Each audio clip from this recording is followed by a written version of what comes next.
Watch this. Can you trust your media?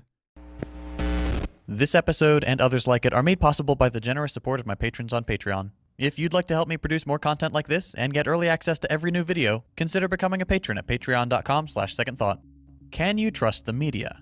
It's a common question, and one that's popping up more and more often in our increasingly polarized world. Over the years, we've seen numerous examples of news networks twisting the truth to fit a certain narrative, or spreading outright lies in order to gain public support for military initiatives. Today, with more news at our fingertips than ever before, it's important to really consider the question: can you trust the media? So, in this episode, that's what we're going to discuss. Renowned academic and social critic Noam Chomsky once said, "He who controls the media controls the minds of the public." Wow, sounds a lot like anti-Semitism to me, sweaty. Noam Chomsky is canceled. What an anti-Semite. Manufacturing Consent, his work explaining the failure of capitalism and corporate control of the US, he focuses on highlighting the role. Edward Herman is the most underappreciated, underrated, and non-mentioned academic in the world that the media has played for decades, and continues to play, in manipulating public opinion for the benefit of private interests. In today's climate, it's not hard to find people who denounce the mainstream media as a pile of lies and Manufacturing consent sounds like some weird PUA anti-consent bullshit. It's pretty fucking problematic, to be honest. That's really good. Yeah, because the point of manufacturing consent is actually a how-to on how to do manufacturing consent, and that it's good and a necessity. Fabrications, but then run to Fox News or other such networks as a reliable source of information, not realizing that, whomever they listen to, all modern news outlets are controlled by a set of interests that have nothing to do with sharing useful, educational, or trustworthy information. Just 21 companies own all— I mean, this guy's in the media, and HasanAbi is also in the media. This is how new media works. There is no one answer to trusting the media, because this isn't monolithic. No, we are described, first of all, many people have asked Noam Chomsky about what he thinks about manufacturing consent in the age of the internet. Matt Taibbi being one of the famous people that have asked this question and tried to get a good answer to write about. But we are still within this framework of manufacturing consent, because we are outside of the mainstream media, and that's precisely why there are still limitations to what we can say and what we can't say. But ultimately, because we are outside of the framework of legitimate media entities, we can get away with saying whatever the fuck we want, and even speaking out against mainstream media talking points or against American imperialism, where there's bipartisan consensus within mainstream media. However, that comes along with being vilified, or in a lot of instances just considered illegitimate. All the media outlets in the US, 5 of which own all the major news networks of the country. You might remember from one of my earlier videos that these big 5 are Comcast, Disney, News Corp, National Amusements, and AT&T. This quasi-monopoly allows those who own these companies to feed the nation a twisted version of reality, and make people believe whatever they want us to believe.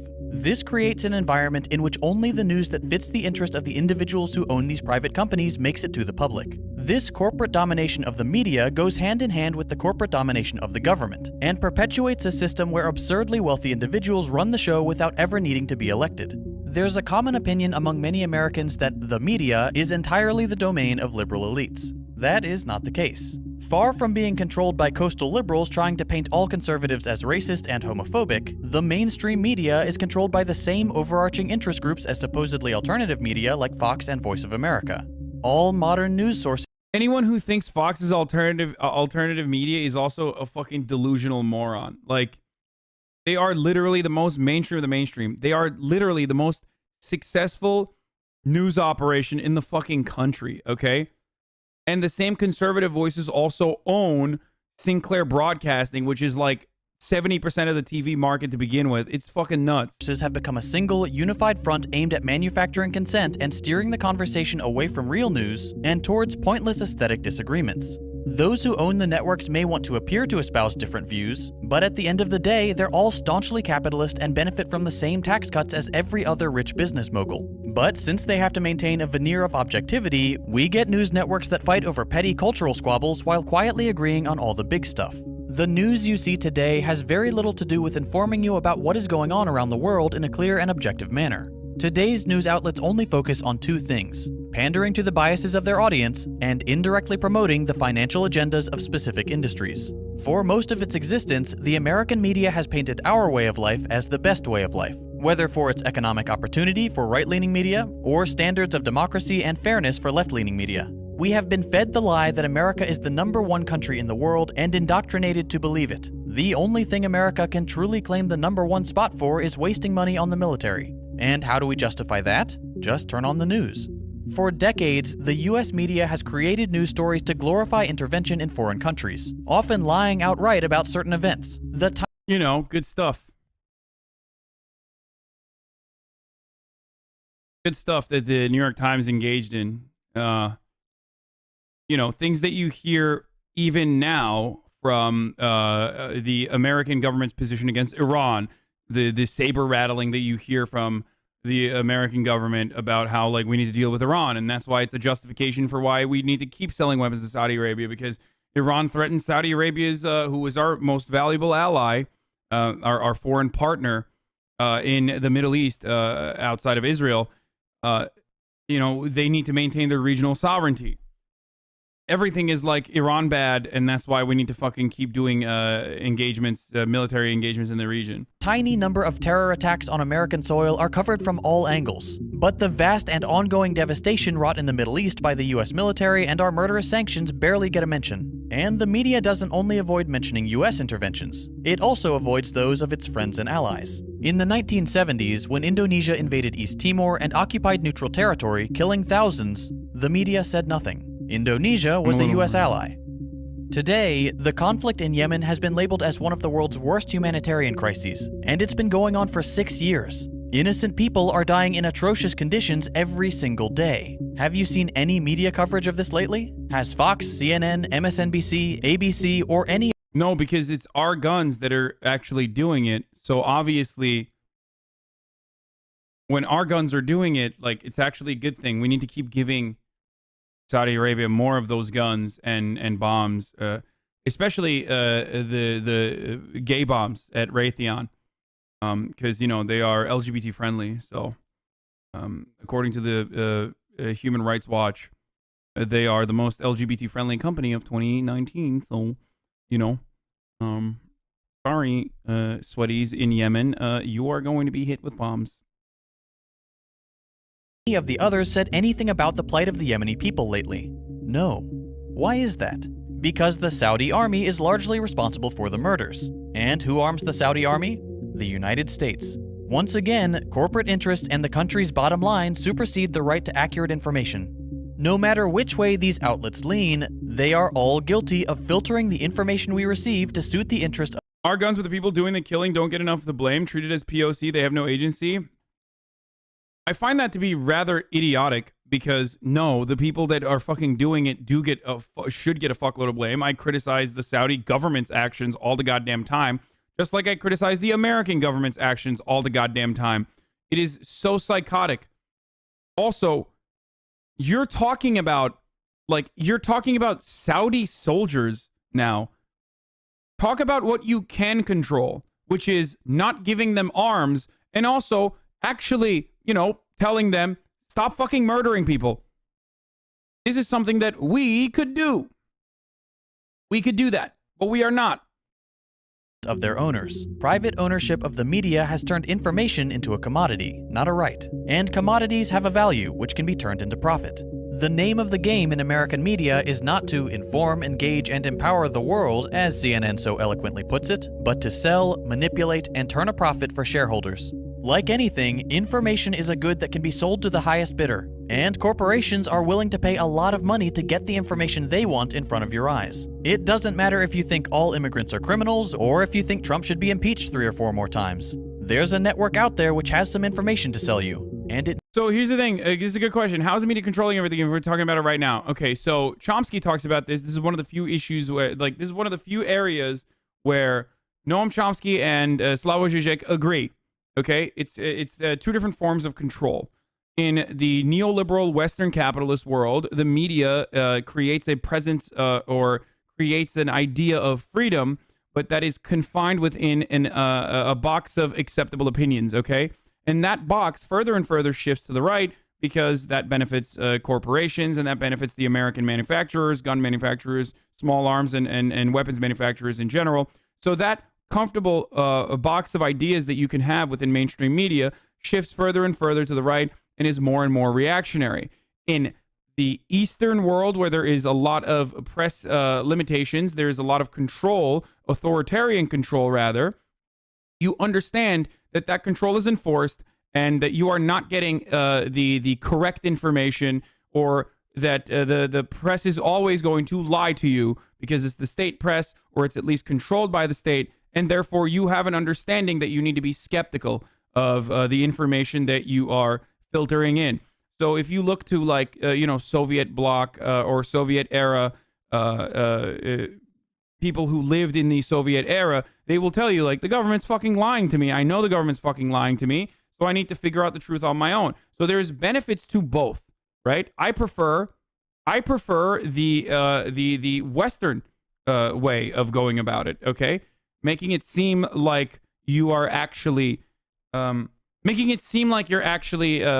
advocating for freedom, but limiting the control of information or the flow of information to an acceptable confine, an acceptable box of ideas. Exactly how to do so. Polarization in modern media is not diversity. It is not choice. It is simply a blatant abuse of human nature. We all like to hear things that we agree with.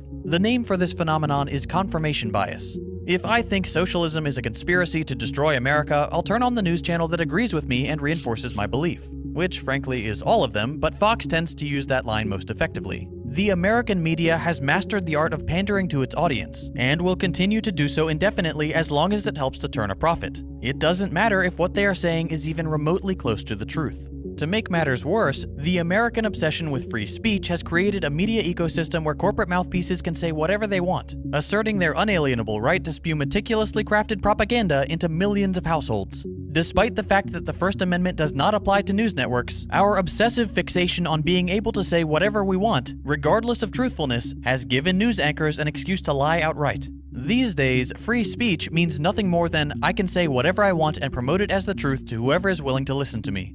This perversion of what free speech really means has removed any and all accountability from the media to base their claims in factual truth. Anyone can now go ahead and say whatever they want on air as long as it generates more revenue to the channel. That's the bottom line. If it brings in more viewers, if it's profitable, it's the truth. The best example of this is the way that panels are constructed to debate topics on air. For decades, human-caused climate change has been established as fact, and over 97% of experts agree it's happening. So why is it that every news panel contains as many experts on the matter who accurately report the evidence of climate change as irrelevant grifters who do not? This is not to offer unbiased news. It is intended to muddy the waters so that people continue to doubt established science. Human-induced climate change does not suit the interest of the hugely powerful oil, gas, automotive, cruise, dairy, and meat lobbies, so they make sure that the media gives as much attention to nonsense as it does to fact. The most damning bit of evidence when it comes to climate change coverage is the fact that Exxon, one of the largest polluters on the planet, was one of the first to conduct extensive studies on the effects of fossil fuel use. Their internal documents reveal that they knew just how bad the problem would become, and instead of working with policymakers to find a solution, they buried their findings and launched a decades-long disinformation campaign to keep the public in the dark. When you see climate debates on TV, be aware that you're watching an ongoing oil and gas lobby crusade to maintain their profits. That's precisely why the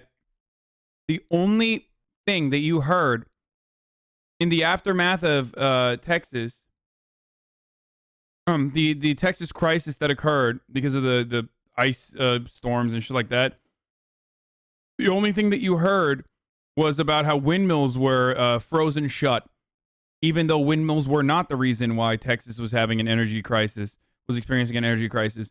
But that was the oil and gas industry immediately switching the conversation over to something that is silly, and stunlocking the liberal outlets, the supposedly liberal outlets, into constantly talking about that as well.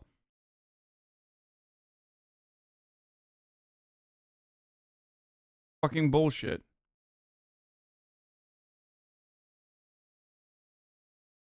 The expense of the survivability of the planet and the future of our species. Would you find it normal if anytime a NASA scientist is interviewed to talk about, say, progress on Mars, there was a flat earther there to contrast views? Of course not. That would be a waste of time and would only serve to dilute the facts presented by the expert in an effort to sow doubt. That's exactly what news networks are for. Not to inform, but to obfuscate. To prolong the profitability of damaging industries as long as possible. To bring in views by making people angry or afraid. We are a long way from what reliable media is supposed to look like. There is no such thing as a trustworthy news channel or honest media outlet. You cannot trust the media. However, that does not mean that everything they say is a waste of time and you should only believe what fits your views. That path only leads to further division and the destruction of trust among the people. That's why I always talk about what the personal interests might be for individual outlets. Like, there are certain biases that are just always going to remain, right? So you have to recognize those biases whenever you look at the media, whenever you look at a particular outlet and their coverage. Like, state broadcasters oftentimes will have will obfuscate the truth whenever they're talking about their own states, but are usually providing decent coverage when it comes to other states. Like, state broadcasters like the BBC are relatively reactionary when it comes to their coverage over whatever the fuck is going on in their own in their own country, but will provide decent coverage to issues that pertain to the United States of America. Al Jazeera is another good example of this. You know what I mean? Popularity of crooked politicians like Donald Trump, Jair Bolsonaro, and Nigel Farage has been facilitated by the lies of supposedly alternative, mostly right-wing media. These outlets, financed by the wealthy elite, have worked hard at selling the lie that by voting for these people, we are supporting someone like us. People, someone who understands. That is a complete lie. There is nothing like us about these people. They are part of the elite. They've simply decided to try a new approach. Like, motherfuckers on crutches on probably disability payments are running around advocating for Donald Trump. You know what I mean? When, like, his Republican Party is responsible for you not getting the appropriate amount of disability payments that you deserve. There is nothing like us about these people. They are part of the elite. They've simply decided to try a new approach to further divide us and strengthen their hold and that of their ultra-wealthy friends on society. Nowhere is there a better example of this than on Fox News, where news anchor Tucker Carlson continues to rail against the establishment, blame immigrants, and claim it's his bias. They agree wholeheartedly and reinforce their views every day, thinking that they're being provided real information by someone just like them. Tucker Carlson gets paid $10 million a year to spout venomous lies on TV. He rails against the elites while being the heir to a frozen food fortune built on the back of abusive immigrant labor. He is not a man of the people. He sits firmly at the table of the elites and uses populist rhetoric to manipulate his audience and make sure that the status quo is preserved so that his giant bank account continues to fatten. The one giant propaganda machine fueled by the wealthy for the wealthy, all with the support of a corporate-controlled state. News outlets are doing an incredible job of keeping the population divided and at odds with each other over frivolous nonsense so that no meaningful change can ever take place and the status quo that makes the rich richer is maintained. Our media fits perfectly into a framework of neoliberal hegemony, and not a word that comes out of their mouths deviates from that mission. The best thing we can do is to recognize this fact and attempt to understand others and their biases, as well as recognizing our own. If we truly want to overcome the mind control operation of the elites, then we need to stop listening to them and start listening to each other. I mentioned at the beginning of this video that this kind of content is... This is Second Thought. The channel is Second Thought. He's great. He's a friend of the show who makes these videos. They're great.